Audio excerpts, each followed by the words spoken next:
ప్రభుత్వ ఉద్యోగాల కోసం ఎదురు చూస్తున్న నిరుద్యోగ యువతకు రాష్ట్ర ప్రభుత్వం శుభవార్త అందించింది. రాష్ట్ర ఆవిర్భావ దినోత్సవం సందర్భంగా తెలంగాణ పబ్లిక్ సర్వీస్ కమిషన్ కీలక ఉద్యోగ నోటిఫికేషన్లు విడుదల చేసింది.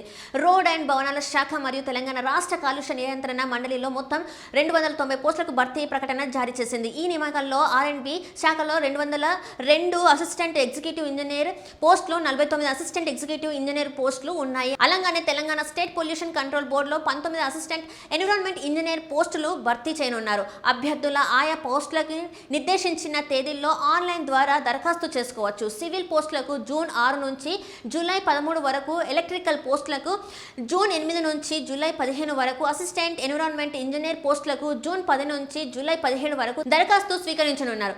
అభ్యర్థుల వయసు 18 నుంచి 44 సంవత్సరాల మధ్య ఉండాలి. ఈ పోస్టులకు సంబంధించిన రాత పరీక్షలను కూడా TGPSC ప్రకటించింది. R&B శాఖలు సివిల్ ఎలక్ట్రానిక్ పోస్టులు అక్టోబర్ నెలలో పరీక్ష నిర్వహించనుండగా, పొల్యూషన్ కంట్రోల్ బోర్డు పోస్టులకు సెప్టెంబర్లో పరీక్షలు నిర్వహించనున్నట్లు అధికారులు వెల్లడించారు. ఇదిలా ఉండగా రాష్ట్ర అవతరణ దినోత్సవం వేడుకల్లో ముఖ్యమంత్రి రేవంత్ రెడ్డి నిరుద్యోగులకు మరో కీలక ప్రకటన చేశారు. ఉద్యోగాల భర్తీ ప్రక్రియను నిరంతరంగా కొనసాగిస్తామని, ఈ నెలలోనే మరో 1800 ప్రభుత్వ ఉద్యోగాల భర్తీకి నోటిఫికేషన్లు విడుదల చేయనున్నట్టు ప్రకటించారు.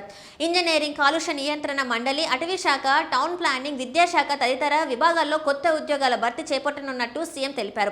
ఇప్పటికే రాష్ట్ర ప్రభుత్వం ఎలాంటి న్యాయపరమైన ఇబ్బందులు లేకుండా 67,000కు పైగా ప్రభుత్వ ఉద్యోగాలను భర్తీ చేసిందని ఆయన పేర్కొన్నారు. దీంతో తెలంగాణలో ప్రభుత్వ ఉద్యోగాల కోసం సిద్ధమవుతున్న వేలాది మంది అభ్యర్థుల్లో కొత్త ఆశలు చిగురించాయి. రానున్న రోజుల్లో మరిన్ని ఉద్యోగ నోటిఫికేషన్లు విడుదలయ్యే అవకాశం ఉండడంతో నిరుద్యోగ యువత ఆసక్తిగా ఎదురుచూస్తుంది.